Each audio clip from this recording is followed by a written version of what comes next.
चलिए जय हिंद बच्चों के फिर से आप सभी का स्वागत है हमारे YouTube channel basic coaching centre Dhalwat में। तो आज की क्लासेस में हम पढ़ने वाले हिंदी का ये पार्ट 4 वीडियो है। ठीक है, हिंदी का ये क्या पार्ट 3 वीडियो है, पार्ट 3 वीडियो है।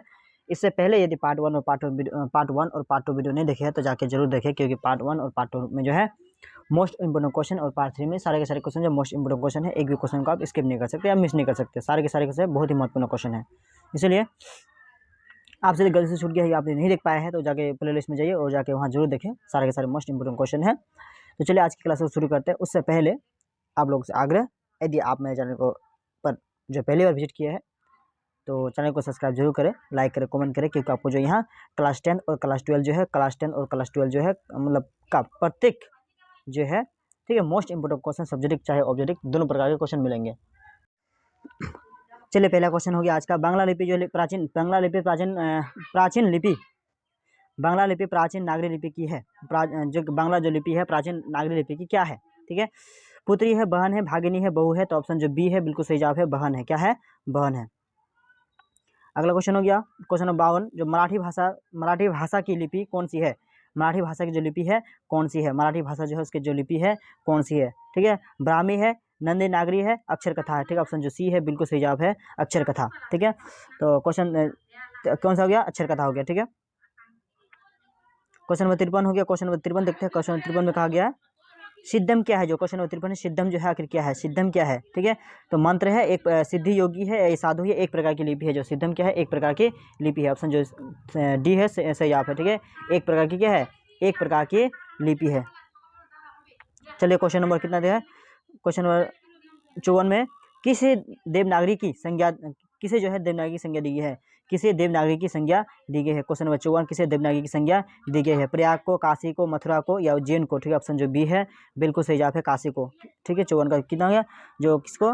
काशी को। बी जो ऑप्शन है काशी को ही मतलब उज्जैन का संज्ञा दी गई है। ठीक है, अगला क्वेश्चन देखते हैं किसना, क्वेश्चन नंबर 55। ठीक है, ईसा की जो 14वीं-15वीं सदी के विजयनगर के शासकों ने अपने लेखों की जो है लिपि को कहा, ठीक है, लिपि को कहा है। ठीक है, लिपि को जो कहा है क्या कहा गया है? नंदी नागरी कहा गया है या देवनागरी कहा गया, गुजराती कहा गया, ब्राह्मी कहा गया है? ऑप्शन जो है ये है नंदी नागरी कहा गया है। क्या कहा गया है? नंदी नागरी कहा गया है। अगला क्वेश्चन देख लेते हैं, क्वेश्चन नंबर 56 में क्या कहा है?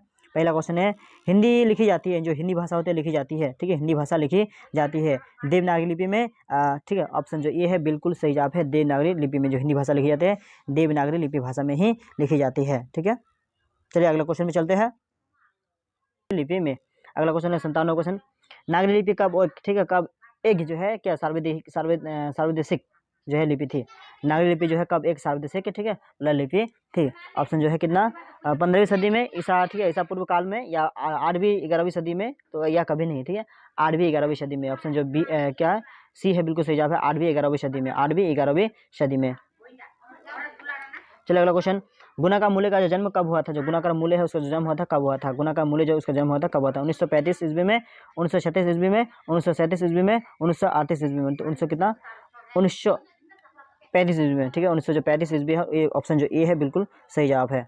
अगला क्वेश्चन हो गया 59 नंबर, गुना का मूल्य का जन्म जो है कहाँ हुआ था? गुना का जो मूल्य उसका जो जन्म हुआ था कहाँ हुआ था? गुना का मूल्य का जन्म हुआ था कहाँ हुआ था? ठीक है, तो ऑप्शन देख लेते हैं क्या क्या क्या है गुना का मूल्य का जन्म हुआ था। तो ऑप्शन तो पहला हो गया केरल में, तमिलनाडु में, महाराष्ट्र में, उत्तर प्रदेश में। ऑप्शन जो सी है बिल्कुल सही जवाब है, महाराष्ट्र में। ठीक है, कौन सा ऑप्शन सही है? महाराष्ट्र जो ऑप्शन सही है आप लोग का। अगला क्वेश्चन हो गया,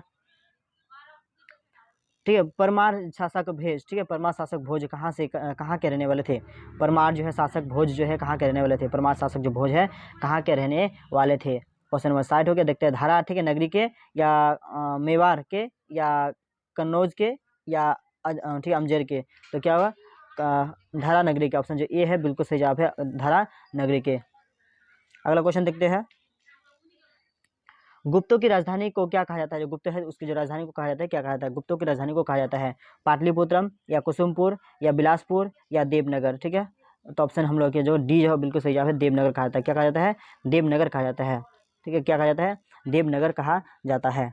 अगला क्वेश्चन हो गया, गुणाकार मूल्य ने विभिन्न विषयों पर, ठीक है, कितने निबंध लिखे थे? गुना का जो मूल्य है उसने विभिन्न विषय पर, ठीक है, अलग अलग विषयों पर, यानी विभिन्न विषय पर, यानी कहने का मतलब कि अलग अलग विषयों पर कितने, ठीक है, क्या लिखे? निबंध लिखे। कितने निबंध लिखे, कितने निबंध लिखे। तो ऑप्शन देखते हैं हम लोग कितना, 1500 से अधिक, 2500 से अधिक, या 3500 से अधिक, या 4500 से अधिक। तो ऑप्शन डी जो है बिल्कुल सही जवाब है, 4500 से अधिक, 4500 से अधिक, जो डी ऑप्शन सही है। ठीक है, डी जो ऑप्शन है बिल्कुल ही सही जवाब है। चलिए इसका जो सही जवाब है कितना, 2500 से अधिक। ठीक है, सॉरी 2500 से क्या होगा, अधिक। ऑप्शन जो बी है बिल्कुल सही जवाब है।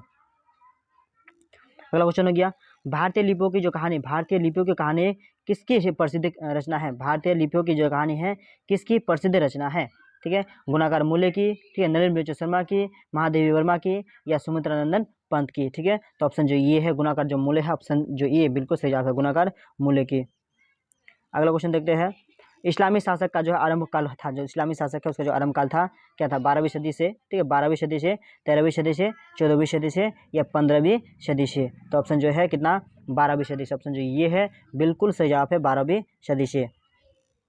अगला क्वेश्चन हो गया, गुणाकार मूल्य की जो मृत्यु जो हुई थी कब हुई थी। गुणाकार जो मूल्य है उसकी जो मृत्यु हुई थी कब हुई थी। गुणाकार जो मूल्य है उसकी जो मृत्यु हुई थी कब हुई थी, 1995 ईस्वी में, 1999 ईस्वी में, 2005 ईस्वी में, या 2009 ईस्वी में। ठीक है, तो 2009 ईस्वी में। कितना में, ऑप्शन जो डी है बिल्कुल सही जवाब है, 2009 ईस्वी में।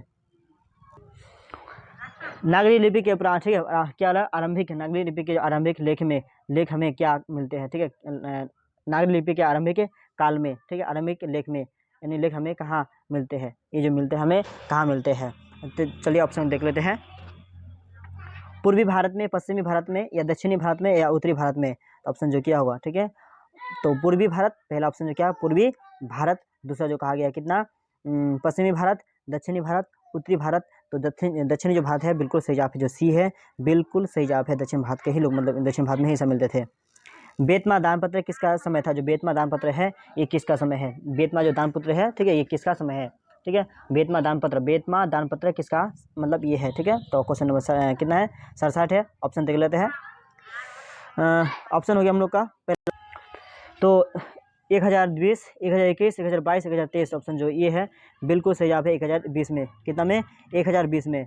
अगला क्वेश्चन हो गया, उत्तर भारत में, ठीक है, उत्तर भारत से नागरी लिपि के लेख, ठीक है, लेख जो है कब से मिलने लगते हैं। उत्तर भारत में नागरी लिपि के जो लेख जो है कब से मिलने लगते हैं, क्वेश्चन जो 68 हो गया। 68 का देखते हैं ऑप्शन में कितना में, 8वीं सदी से, ठीक है, 6वीं सदी से, या 6ठी सदी से, 9वीं सदी से, या 4थी सदी से। ऑप्शन जो ए है बिल्कुल सही जवाब है 8वीं सदी से। कौन सा सदी से, 8वीं सदी से। क्वेश्चन नंबर 69 में देखते हैं, निबंध के लेखक है, निबंध जो है उसके लेखक कौन है। ठीक है, निबंध जो है उसके लेखक है कौन है।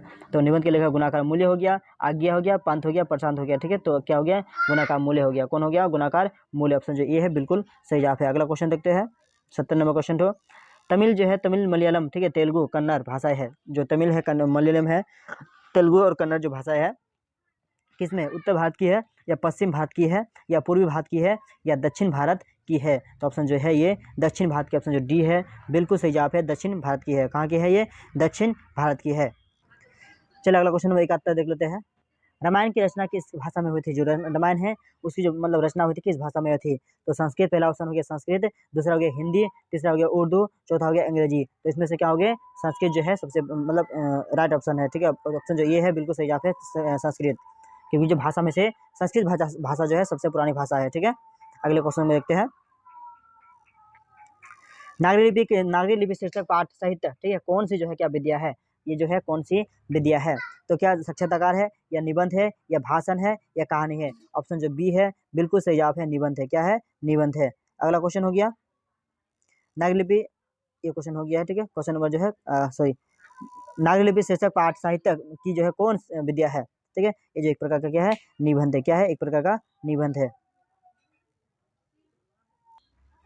चलिए क्वेश्चन 73, ठीक है, 73 में देखते हैं, दक्षिण भारत की जो है नागरी लिपि, दक्षिण भारत की जो नागरी लिपि क्या कहलाती है। दक्षिण भारत की जो नागरी लिपि है क्या कहलाती है। क्वेश्चन नंबर 73 क्या है। तो चलिए ऑप्शन देख लेते हैं। सबसे पहले ऑप्शन क्या क्या है, तो ऑप्शन हो गया क्या, देवनागरी लिपि, ब्राह्मी लिपि, ठीक है, नंदी नागरी लिपि, या हो गया विजय नागरी लिपि। ठीक है, तो ऑप्शन जो है 23 का जो है 73 जो है ऑप्शन जो सी है, नंदी नागरी लिपि जो है बिल्कुल सही जवाब है। ठीक है, कौन सा है, नंदी नागरी लिपि।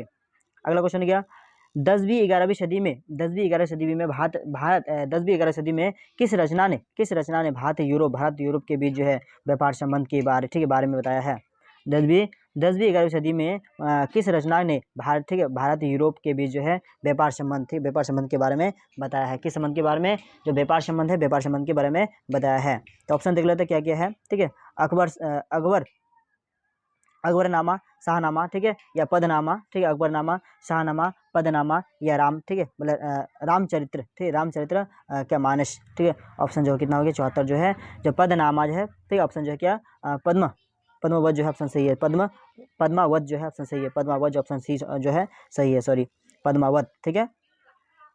अगला क्वेश्चन हो गया, दक्षिण भारत में दरिद्र भाषा, ठीक है, परिवार की कौन सी जो है भाषा, ठीक है, सबसे अधिक प्राचीन है। दक्षिण भारत में दरिद्र, ठीक है, दरिद्र भाषा जो है परिवार की कौन सी जो है भाषा सबसे अधिक प्राचीन है। कौन सी भाषा जो है सबसे अधिक प्राचीन है। क्वेश्चन 75 का देख लेते हैं कितना है। तमिल, तेलुगु, ठीक है, मराठी, कन्नड़। तो ऑप्शन जो है 75 का ये है, बिल्कुल सही जवाब है क्या, तमिल भाषा। कौन सी भाषा?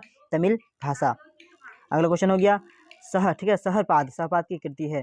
सहपाद जो है इसकी जो कृति है क्या, सहपाद की कृति है। तो दोहा कोश है, या पृथ्वीराज सारों है, या ठीक है मृगाक्ष खंडितम है, या मेघदूत है। तो क्या हुआ ऑप्शन जो 76 का जो ये है बिल्कुल सही है, दोहा कोश है। ऑप्शन जो ये है बिल्कुल सही है, दोहा कोश। तो चलिए आज की क्लासेस में जो हिंदी पार्ट 3 वीडियो था, इस क्लास में सिर्फ इतना ही। फिर हम लोग मिलेंगे अगली क्लासेस में पार्ट 4 पार्ट जो है 4 वीडियो में, ठीक है। आज के लिए तब तक इतना के लिए आज के लिए सिर्फ इतना ही। Bye bye. फिर हम लोग मिलेंगे अगले दिन अगले क्लासेस अगले सब्जेक्ट के साथ, फिर अगले शुभ समय के साथ। तो आज का दिन आप लोग का शुभ हो। Tata bye bye. चलते फिर हम लोग नेक्स्ट दिन में।